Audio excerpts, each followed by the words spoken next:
আমরা বলতে চাই এইভাবে প্রত্যেকটা মামলা লড়ার জন্য উকিল লাগবে। ইসলাম এই ধরনের কোন বিচার ব্যবস্থাকে সমর্থন করে না।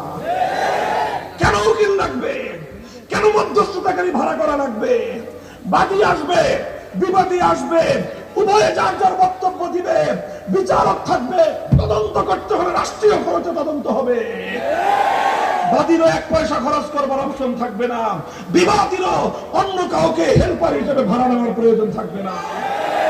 বেশির চেয়ে বেশি আদালত, বেশির চেয়ে বেশি বিচারক কোন একজন আলেমকে ডাকতে পারেন, মুফতিকে ডাকতে পারেন যে এই মাসআলার মধ্যে কোরআন সুন্নাহর আলোকে কি কি মাসআলা আছে, কি কি এর ভিতরে সূক্ষ্ম পার্থক্য আছে আমাকে বুঝিয়ে দেন।